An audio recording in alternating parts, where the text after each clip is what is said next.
Alguém já disse, queridos irmãos, que uma imagem vale mais do que 1000 palavras. A pessoa que escreveu, ou leu, ou disse isso pela primeira vez e foi reproduzido, não temos bem certeza de onde vem essa frase, hoje certamente é citada para descrever aquilo que nós chamamos de cultura imagética ou sociedade da imagem.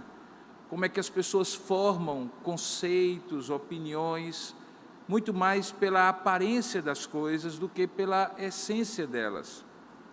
E eu gosto de acrescentar que sempre que eu faço menção a essa frase, que uma imagem vale mais do que 1000 palavras, que um gesto vale mais do que 1000 imagens.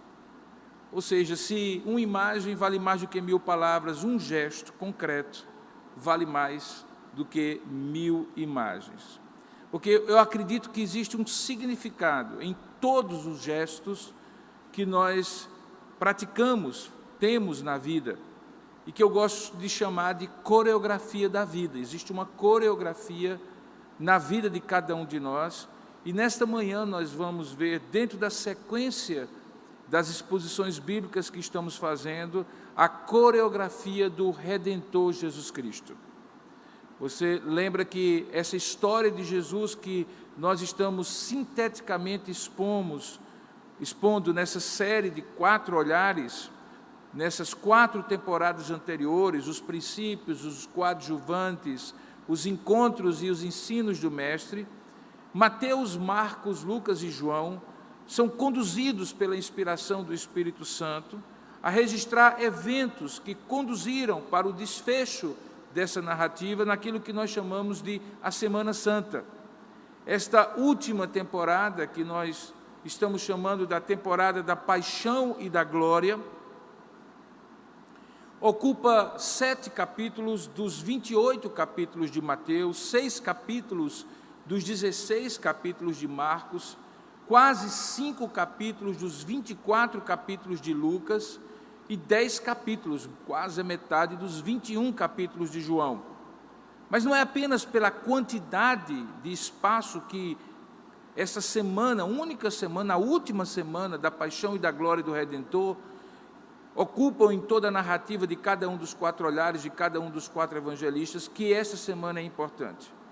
Na verdade, nós vamos percebendo que, ao longo da semana, Paixão e Glória vão se alternando, e tudo aquilo que está sendo construído ao longo da narrativa, ao longo da história de Jesus, se intensifica, tem um crescente agudo que termina no momento de maior paixão, que é a cruz, mas também no momento de maior glória, que é a ressurreição. Domingo passado, pela manhã, nós vimos que essa semana começa com uma entrada triunfal do Redentor a Jerusalém, em Jerusalém.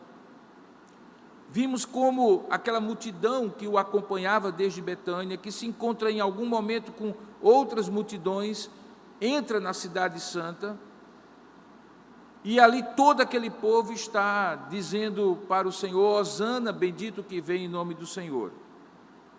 O texto nos deixa, de domingo passado para cá, com Jesus voltando a Betânia, onde havia ali tanto a casa de Simão o leproso, como a casa de Maria, Marta e seu irmão Lázaro, como pontos de apoio, que ele vai e volta no domingo, na segunda e na terça-feira da chamada Semana da Paixão. Hoje, nós vamos dar continuidade falando sobre essa coreografia do Redentor, que chega de maneira muito clara a acontecer na segunda e na terça-feira, e hoje pela manhã nós vamos, no segundo episódio, que tem esse título, A Coreografia do Redentor, falar sobre os fatos que acontecem na segunda-feira, após aquela entrada triunfal de Jesus. E aí veremos que os gestos valem mais do que 1000 palavras, e mais do que 1000 imagens.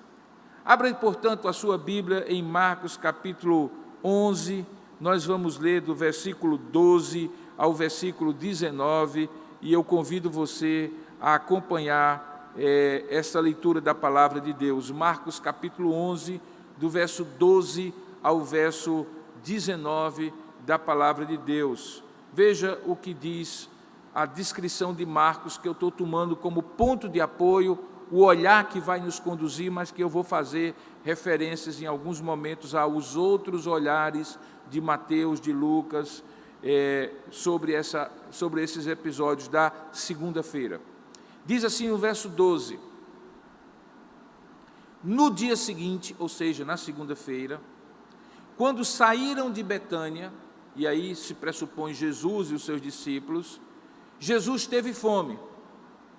E vendo de longe uma figueira com folhas, foi ver se nela, porventura, acharia alguma coisa. Aproximando-se dela, nada achou, senão folhas, porque não era tempo de figos. Então lhe disse Jesus: nunca jamais alguém coma do fruto de ti. E os seus discípulos ouviram isto. E eles seguiram para Jerusalém. Entrando ele no templo, passou a expulsar os que ali vendiam e compravam, derribou as mesas dos cambistas e as cadeiras dos que vendiam as pombas para os sacrifícios. Não permitia que alguém conduzisse qualquer utensílio atravessando pelo templo, e também os ensinava dizendo: não está escrito, a minha casa será chamada casa de oração para todas as nações? Vós, porém, a tendes transformado em covil de salteadores. E os principais sacerdotes e escribas ouviam estas coisas e procuravam um modo de lhe tirar a vida, pois o temiam, porque toda a multidão se maravilhava da sua doutrina. Em vindo a tarde, saíram da cidade. E passando eles pela manhã, e aí já no dia seguinte, da terça-feira, viram que a figueira secara desde a raiz. E então Pedro, lembrando-se, falou: mestre, eis que a figueira que amaldiçoaste secou. Ao que Jesus lhes disse: tende fé em Deus. Porque em verdade vos afirmo que se alguém disser a este monte, e provavelmente era o Monte das Oliveiras que ele tinha diante de si, ergue-te e lança-te ao mar, e não duvidar no seu coração, mas crer que se fará o que se diz, assim será com ele. Por isso vos digo que tudo quanto em oração pedirdes, crede que recebestes, e será assim convosco. E quando estiverdes orando, se tendes alguma coisa contra alguém, perdoai, para que o vosso Pai Celestial vos perdoe as vossas ofensas. Mas se não perdoardes, também vosso Pai Celestial não vos perdoará as vossas ofensas. E então regressaram para Jerusalém. Que Deus abençoe a sua palavra lida. Nós vamos orar nesse momento. Eu convido, onde você estiver, a curvar a sua cabeça, fechar os seus olhos e juntos falarmos com Deus, pedindo que Ele ilumine a nossa mente, o nosso coração e fale conosco. Oremos. Ó Deus amado e querido Pai, nós oramos nesse momento a Ti agradecidos, porque mesmo onde estivermos não juntos aqui neste lugar, que costumeiramente Te adoramos juntos como Teu povo, que o Senhor nos ouve em oração, porque sabemos, ó Pai, que é por meio de Jesus Cristo, o nosso Redentor, o nosso Salvador bendito, que nós somos aceitos na Tua presença diante do trono da Tua graça. Agradecemos porque na oração que fazemos agora, rogamos que o Senhor abra o nosso coração, que o Senhor dilate a nossa alma, que o Senhor possa falar profundamente ao nosso coração, ao nosso ser, de tal maneira que possamos, ouvindo a Tua voz, crer na Tua palavra e obedecer a Tua palavra como convém que obedeçamos. Fala conosco, Senhor, nós Te daremos todo o nosso ouvido, é o que nós oramos em nome de Jesus. Amém. Queridos, nessa semana chamada Semana da Paixão e da Glória, e particularmente nesses 2 dias, segunda e terça-feira, nós vamos acompanhando os acontecimentos que estão sendo narrados por 3 dos 4 evangelistas, Marcos, Mateus e Lucas. No caso específico de Mateus, existe uma impressão de que ele junta esses 2 dias, ele condensa os acontecimentos da segunda e da terça-feira, sem dar um intervalo na sucessão de eventos, que na verdade, conforme nós vemos em Marcos, acabamos de ler, acontecem de fato em 2 dias, na segunda e na terça-feira.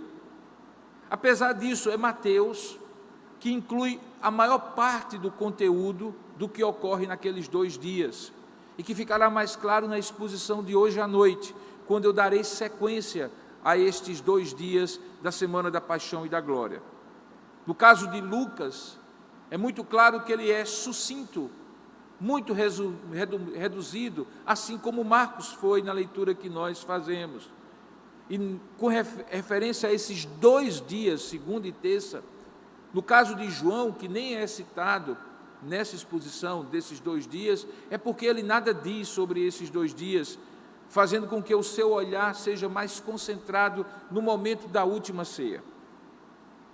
No domingo, como nós vimos, Jesus havia saído logo cedinho de Betânia, havia feito a entrada triunfal de Jerusalém e volta para pernoitar em Betânia, como nós vimos domingo passado. No dia seguinte, ou seja, na segunda-feira, ele novamente sai de Betânia e, conforme a narrativa que é feita apenas por Marcos e Mateus, no caminho ele amaldiçoa uma figueira porque ela não tinha frutos, como nós acabamos de ler. Na sequência, depois de ter acontecido aquilo, ele entra em Jerusalém com os seus discípulos, vai ao templo, coisa que ele não havia feito no dia anterior, na entrada triunfal, e ali no templo ele expulsa os vendilhões do templo, que estavam no pátio dos gentios, que era uma esplanada antes das pessoas entrarem, propriamente dito, no local do santuário.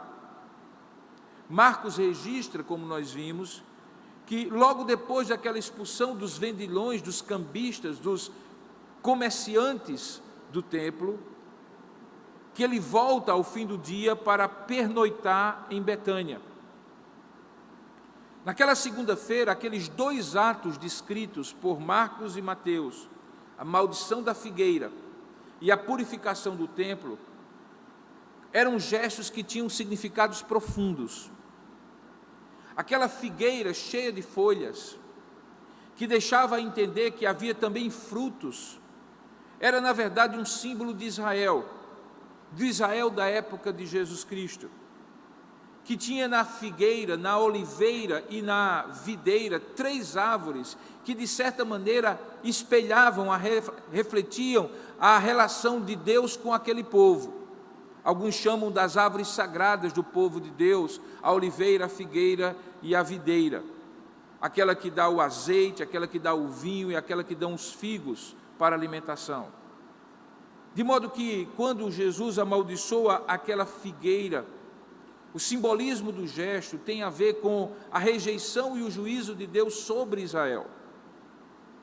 Se você puder abrir aí na sua Bíblia, em Lucas capítulo 13, do verso 6 a 9, Jesus já havia contado uma parábola que se referia a uma videira, ou melhor dizendo, a uma figueira que tinha sido plantada e que o dono, vindo procurar fruto, não achou. O texto diz assim: certo homem, aquela parábola de Lucas, capítulo 13, versos 6 a 9, certo homem tinha uma figueira plantada na sua vinha, e vindo procurar fruto nela, não achou. Pelo que disse ao viticultor: há 3 anos eu venho procurar fruto nessa figueira e não acho. Podes cortá-la, para que ela não esteja mais ocupando inutilmente a terra.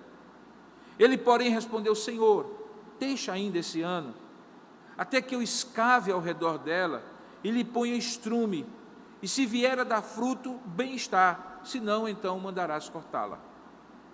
Aquela parábola, de certa maneira, era uma voz profética, era uma profecia daquilo que agora, nesse gesto simbólico de Jesus, vem a acontecer.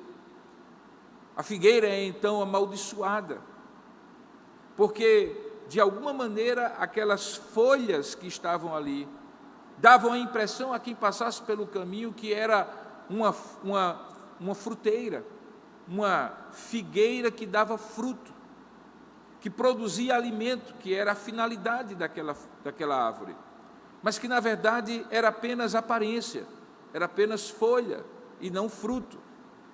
Em certo sentido, Jesus está dizendo que todo aquele templo e toda aquela majestosa construção feita inicialmente por Salomão, depois destruída, arrasada e refeita ainda mais esplendorosa por Herodes.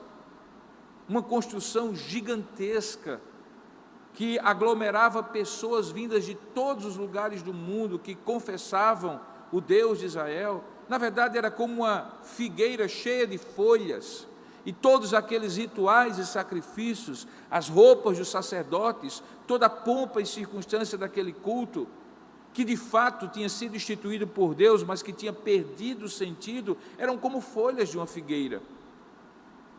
Tinha aparência de vida, tinha aparência de piedade, de utilidade para glorificar a Deus e abençoar as pessoas, mas na verdade não tinha.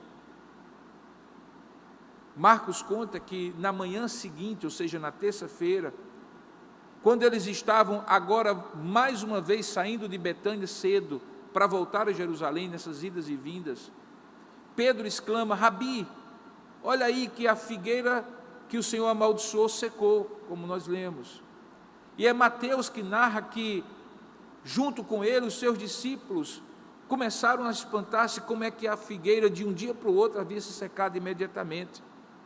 E aí Jesus, o próprio Jesus, interpreta, já no dia seguinte, no texto que nós não lemos, da terça-feira, que aquela sequidão, aquela destruição e aquele juízo da figueira estava relacionada também ao ato que ele havia feito na sequência. E qual tinha sido o ato que ele tinha feito na sequência?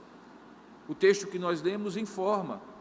Diz que logo depois daquela figueira ter secado, ou Jesus ter amaldiçoado aquela figueira na segunda-feira, ele entra no templo e expulsa aqueles vendilhões do templo. Na terça-feira, quando Jesus vai explicar aos seus discípulos qual era o significado daquele gesto de ter amaldiçoado a figueira, quando eles percebem no dia seguinte, na terça-feira, que a figueira havia secado, Jesus junta as duas histórias: a figueira que foi amaldiçoada e a limpeza do templo que ele faz na sequência. O próprio Jesus, então, faz essa relação lá em Mateus capítulo 21, quando Jesus se apresenta como a pedra angular, e todos nós sabemos qual é a ideia da pedra angular, a pedra do fundamento de uma esquina do templo, que dava sustentação, retidão, e que fazia com que ele ficasse firme entre duas paredes.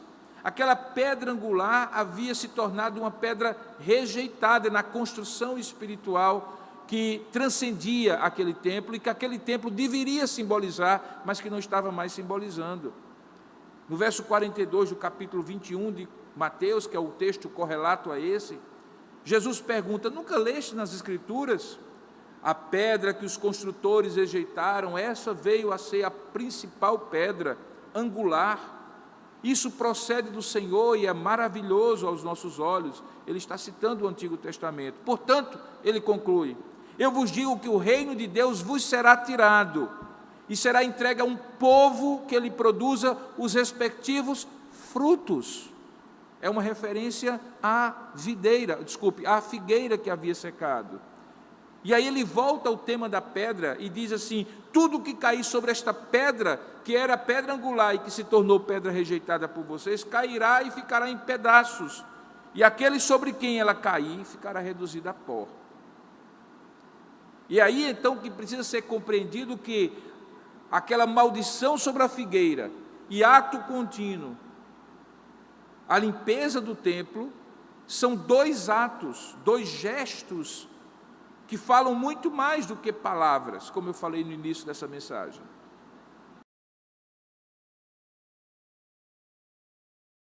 De repúdio para algo que Deus está desagradado com aquele povo que tinha sido colocado como uma figueira para dar fruto às nações, e cujo templo deveria significar um lugar de casa de oração para todos os povos, mas que tinha se tornado um lugar de comércio, assim como a figueira tinha se tornado um lugar infrutífero, ou uma árvore infrutífera. Então, quando Jesus chega na sequência ao templo, e ele vai limpando aquele lugar, derrubando as banquinhas de negócios que havia no templo, expulsando os vendilhões, coisa que é contada por Mateus, Marcos e João, e que é distinto daquele outro episódio que só João conta no capítulo 2, logo no início do ministério, em que Jesus também já faz ali uma limpeza do templo. A conexão fica muito clara. E fica muito claro tanto quanto você compreender como aquele templo era importante, não por causa do templo em si, mas por causa da evolução da ideia da adoração a Deus. Se você traçar uma linha longitudinal na história da redenção, você verá Deus e o primeiro casal no encontro no jardim do Éden, na viração de cada dia. Depois você vai encontrar os patriarcas, a começar de Abraão, fazendo altares. Noé também faz um altar logo após o dilúvio. E em cada lugar em que eles estavam, eles marcavam aquele lugar antes mesmo de estender suas tendas, eles eram nômades. E quando eles se fixavam num determinado lugar por um determinado tempo, eles faziam um altar. E muitas vezes aquele altar tinha o nome da experiência espiritual que aquele patriarca tinha com Deus. E havia altares ali em vários lugares da terra prometida. Depois, quando o povo sai do Egito, liberto pela liderança de Moisés, e por 40 anos eles vão chegando à terra prometida, Deus ensina, instrui e ordena, no capítulo 20 de Êxodo, quando ele entrega a lei, que haveria necessidade de um templo móvel, chamado tabernáculo. E aquele templo que era móvel se movia segundo o propósito de Deus, guiado por uma coluna de fogo à noite ou por uma coluna de nuvens durante o dia. E onde aquela coluna se fixasse, eles armavam um templo e ali ficavam enquanto fosse a vontade de Deus.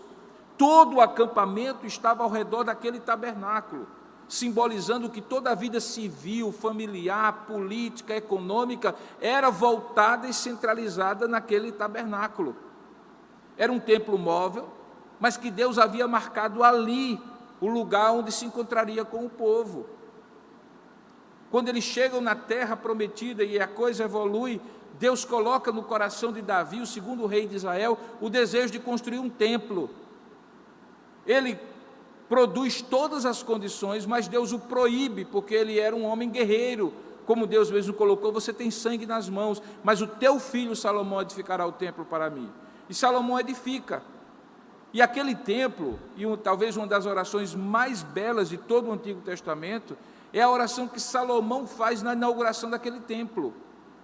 E fica muito claro naquela oração que aquele lugar era o lugar onde Deus se encontraria com o seu povo. É óbvio que Deus estava em todos os lugares, que Deus está em todos os lugares, mas assim como Deus marcava a hora e o lugar no jardim do Éden, Deus marcava a hora e o lugar no altar que o povo edificava, os patriarcas, que Deus marcava a hora e o lugar onde o tabernáculo deveria ficar fixado por um determinado tempo para ali o povo adorar o Senhor. Ele também marcou em Jerusalém aquele lugar para ser um lugar de convergência nas grandes festas. O povo tinha sua devoção em casa, certamente, nos outros dias todos do ano, mas naquele dia em especial, ou naqueles dias em especial, como era o dia da Páscoa, eles acorriam para Jerusalém e ali ofereciam seus sacrifícios, e todo aquele lugar remetia à ideia de que era um único povo, debaixo de uma única aliança, diante de um único Deus. O templo era o símbolo disso. O que se esperava era que, portanto, aquele lugar fosse um lugar que produzisse reverência, a começar dos líderes religiosos que oficiavam ali. Que a transcendência, a espiritualidade, a piedade e, consequentemente, o testemunho para todos os que estivessem ali pudessem ser o centro, é a razão e o propósito de tudo aquilo. Mas aí o que havia acontecido? No meio de todos esses propósitos santos, um povo que é separado dos demais para dar testemunho de Deus começa a dar um testemunho ao contrário. William Hendrickson diz o seguinte, que um negócio florescente estava ali acontecendo no templo. Porque para que os sacrifícios pudessem ser feitos, os sacerdotes começaram a entrar num conluio e uma atividade religiosa agitada, mas sem sinceridade e verdade, começou a acontecer. Os comerciantes eram os cambistas dos sacrifícios, porque ao invés daquela pessoa sair da sua cidadezinha arrastando um cordeirinho, ou com 2 pombinhas, dependendo da condição financeira que ela tinha, ela trazia a sua moeda, e muitas vezes era uma moeda diferente da moeda do templo, e os sacrifícios só podiam ser feitos na moeda do templo, a entrada no templo só podia ser feita na moeda do templo. Algumas pessoas logo estabeleceram as suas banquinhas na esplanada do templo, de tal maneira que as pessoas chegavam com o seu dinheiro, trocavam o seu dinheiro, pagavam a entrada do templo, compravam o seu sacrifício e podiam então oferecer. E aí, obviamente, quando religião e dinheiro se misturam, e a ênfase passa a ser mais no dinheiro do que na piedade cristã, na piedade judaica, na piedade para com Deus, logo a corrupção do coração humano se espalha. Alguns comentaristas dizem que os sacerdotes com interesses comerciais entraram em conluio com os comerciantes, de modo que aqueles homens e mulheres que insistissem em trazer os seus animais eram desqualificados por não serem impuros, por não estarem perfeitos, por não estarem em boas condições. O que os obrigava então a ter que comprar o animal que estava ali na banquinha e trocar o seu dinheiro. Então o cambista ganhava no câmbio, ganhava na venda do animal, e dizem alguns comentaristas que parte deste lucro era dividido com a classe sacerdotal. Jesus obviamente conhece tudo isso, e ao chegar naquele templo, o cheiro de animais, e muito mais o cheiro do pecado daquele povo, que deveria ter naquele lugar um lugar santo, reverente, piedoso, mas que estava se tornando um verdadeiro comércio religioso. Aquilo vai trazendo uma sensação de asco, de nojo espiritual da parte do Salvador, e ele então faz aquela limpeza completa. E este ato, esse gesto, tem conexão com aquela maldição que ele lança sobre a figueira. São ambos atos de juízo, de rejeição, de disciplina da parte de Deus sobre um povo que deveria dar fruto, mas só tinha folha, que deveria estar no templo para adorar com aquilo que o templo simbolizava, que era a presença de Deus com eles, mas que tinha outros interesses que não eram interesses espirituais. Esses 2 gestos, que valem mais do que 1000 imagens, são a própria coreografia do juízo do Redentor, e isso obviamente produz uma reação. Os oponentes de Cristo, que são justamente aqueles que são mais afetados por aquilo que ele fez, na terça-feira, ou seja, no dia seguinte, no verso 18, é dito que aqueles chefes dos sacerdotes e os escribas ouviram as coisas e viram as coisas que estavam acontecendo e procuravam um modo de matá-lo, pois eles estavam com medo de Jesus, pois todos estavam impressionados com o seu ensino.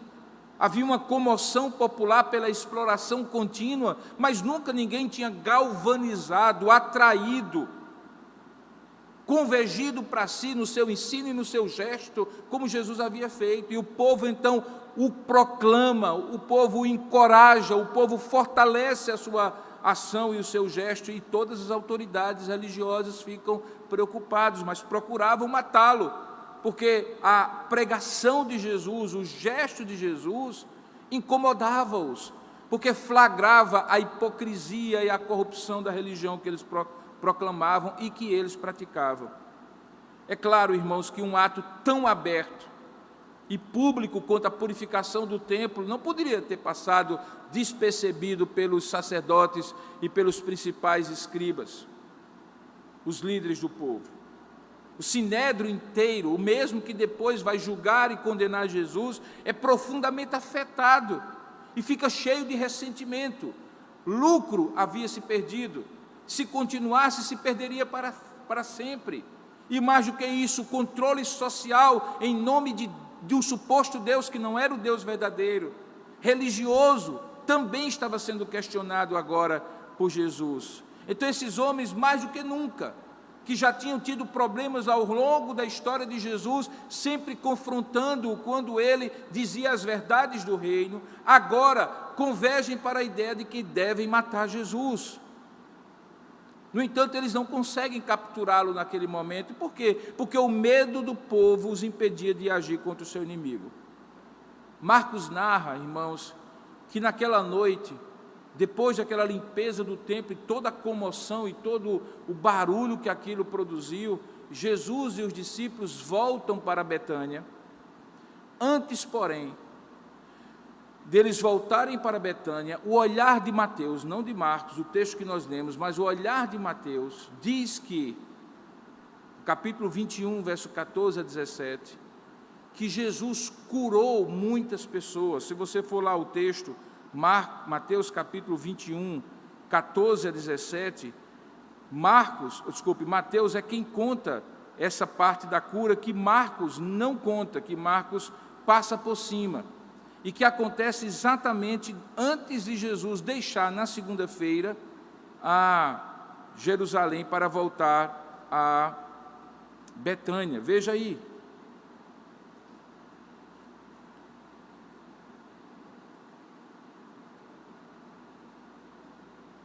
Mateus capítulo 21, pode abrir, verso 14 a 17.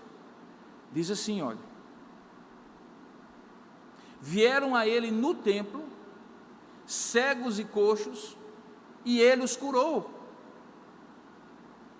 Mas vendo os principais sacerdotes e os escribas as maravilhas que Jesus fazia, os gestos de amor, de cura, de poder e de manifestação da sua graça, e vendo que os meninos e as crianças ali continuavam clamando a mesma coisa que no dia anterior haviam dito, Hosana ao filho de Davi, eles se indignaram e perguntaram a Jesus, ouves o que esses estão dizendo? E respondeu Jesus, sim.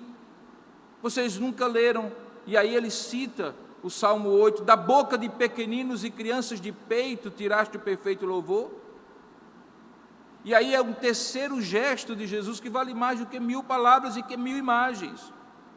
Porque aqueles coxos, cegos e aleijados que estavam ali, normalmente estavam ali nos pátios do templo, mendigando o seu sustento, mas não eram admitidos ao lugar de adoração. Porque a regra que era a regra para os sacerdotes estava sendo aplicada para eles. E qual era a regra dos sacerdotes? De modo simbólico, eles não podiam ter defeito físico. Mas a religião da época havia estendido para excluir qualquer pessoa, mesmo que não fosse sacerdote, que viesse adorar e tinha direito de adorar porque era criatura de Deus feita à sua imagem, assim como uma pessoa em estado perfeito físico. Aqueles que ficavam ali, portanto, também viviam do templo, mas viviam diante do fato de que tinham sido excluídos completamente da adoração do templo, e Jesus os vê, e ao vê-los ele faz o terceiro gesto, junto com a figueira amaldiçoada e a purificação do templo. A coreografia do Redentor está completa. Ele julga o povo amaldiçoando a figueira, os sacerdotes e autoridades que eram vistosos como uma figueira cheia de folhas, mas sem nenhum fruto. Ele limpa o templo e recupera a ideia de que o templo é o símbolo da presença de Deus, que deve ter reverência, respeito, senso de temor e não servir para comércio religioso. E ele cura os cegos e coxos que estavam ali excluídos da adoração e que precisavam do templo e de toda aquela movimentação religiosa para poder ter o que comer. Nesses três gestos, Jesus então, nessa coreografia do Redentor, Jesus emite juízo, disciplina sobre o povo, mas sinaliza a graça dele sobre aqueles que ele curou. Novamente a paixão, o lado negativo daquela semana se revela. No juízo sobre a figueira, na purificação do templo, mas também a glória da graça de Deus também se revela ali, na segunda para a terça-feira, quando aqueles homens e mulheres eram curadas, coxos e cegos que estavam no templo.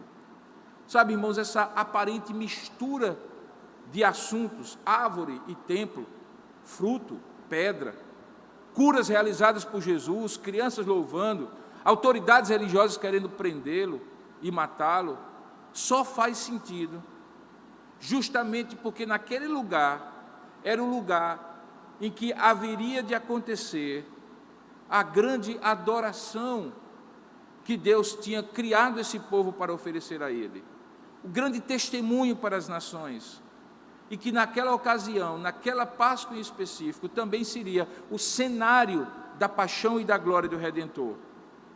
Assim como a oliveira, a figueira e a videira eram plantadas como árvores para dar frutos, mas tinham se tornado árvores estéreis, infrutíferas e inúteis, assim também os rituais e sacrifícios oferecidos no templo tinham se tornado corrompidos, impuros, hipócritas, que impediam até mesmo que aqueles coxos e cegos, que eram os que mais precisavam de auxílio divino, pudessem adorar no templo.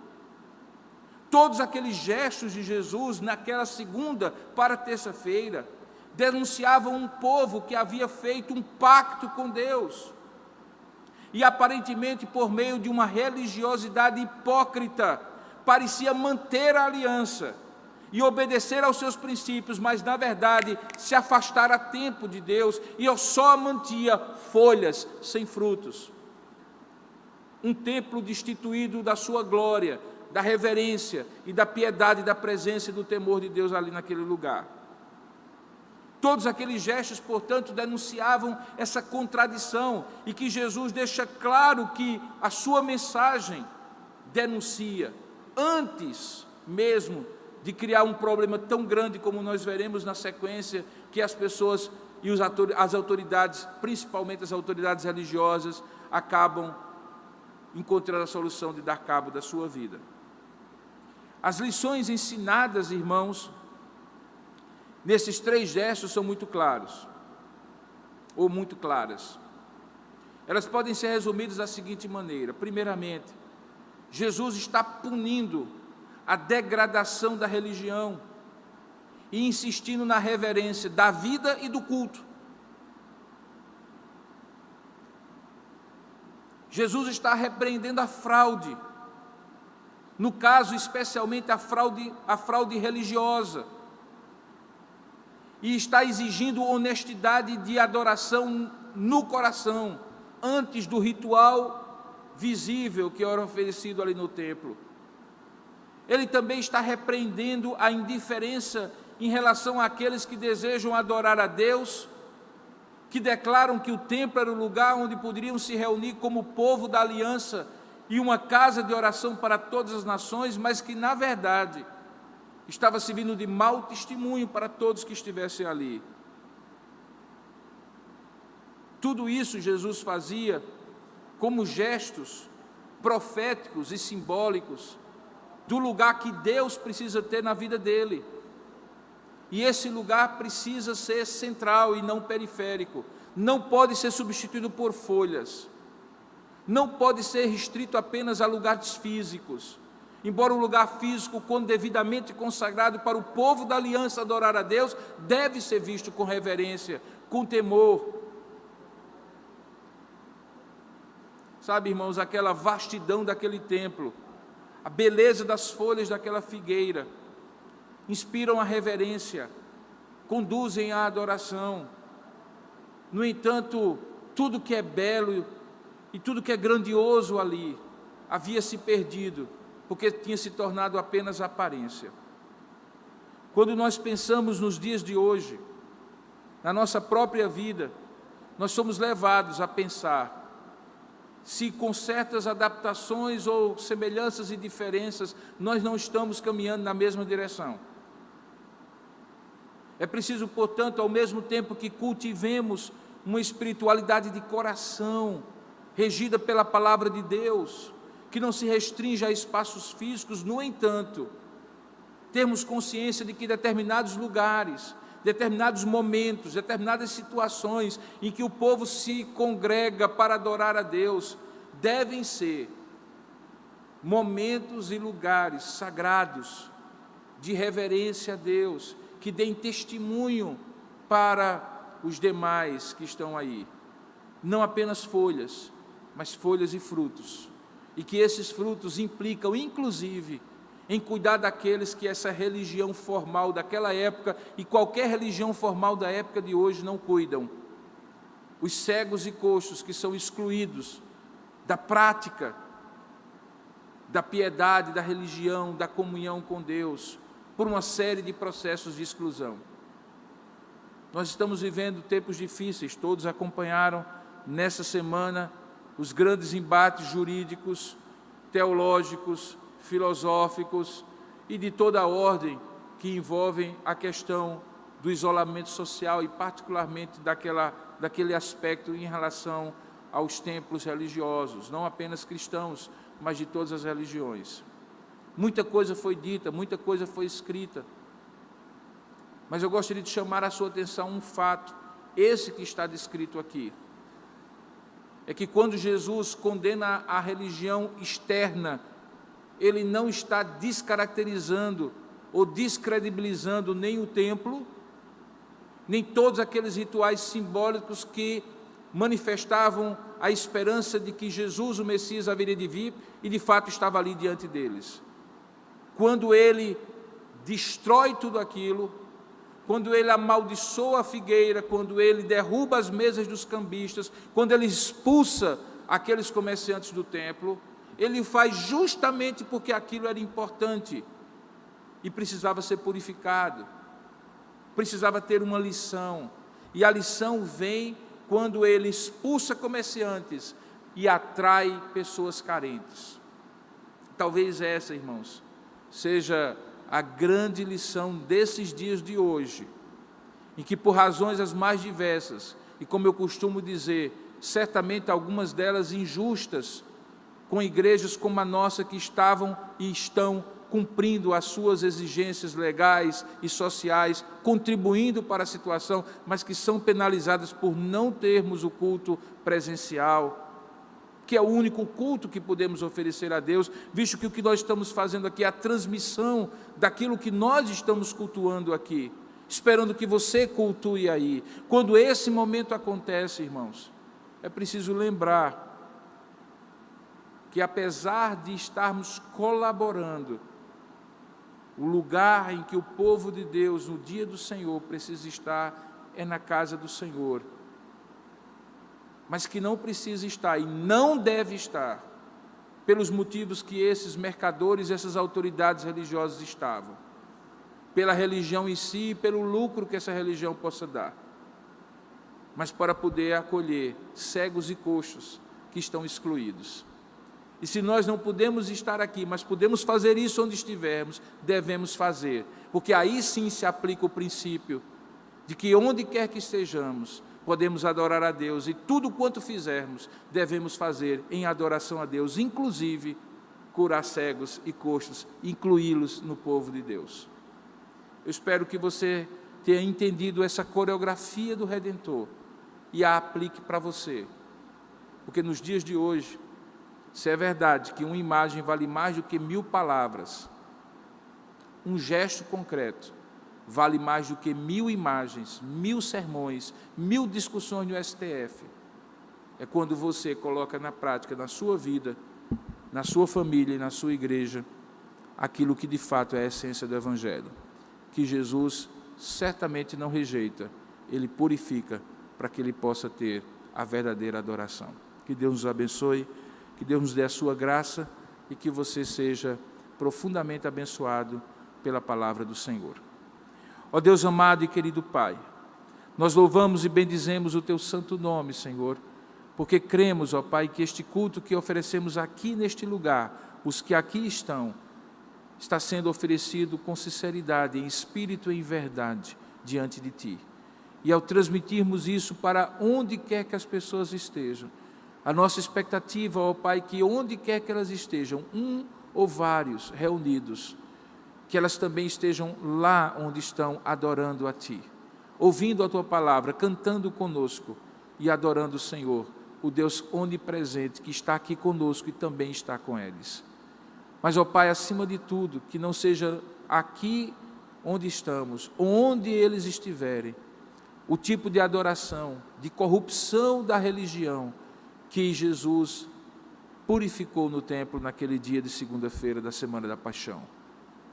Ó Deus, que também não sejamos como aquela figueira muito cheia de folhas, de discursos bonitos e expressões religiosas aparentes, imagens, quando o Senhor deseja muito mais do que imagens, mas gestos concretos de adoração e de manifestação da Tua graça. Sejamos, portanto, ó Deus, aqueles que escolham incluir cegos e coxos, ao invés de mercadejar no Teu templo. E que isso seja uma atitude de cada um de nós, mas também do Teu povo reunido, porque o Teu povo reunido é o povo da aliança feita em Teu nome. Ó Deus, oramos para que o Senhor nos ajude a ter sabedoria nesses dias difíceis, para que sejamos menos falantes e mais praticantes, e portanto mais piedosos diante de Ti. É o que nós oramos e Te agradecemos, em nome e para a glória de Jesus. Amém. Que a graça do nosso Senhor e Salvador Jesus Cristo, o amor do nosso Deus e bendito Pai, o poder, a comunhão e a consolação do Santo Espírito de Deus repouse sobre nós e sobre todo o povo de Deus na face da terra, desde agora e para todo sempre. Amém.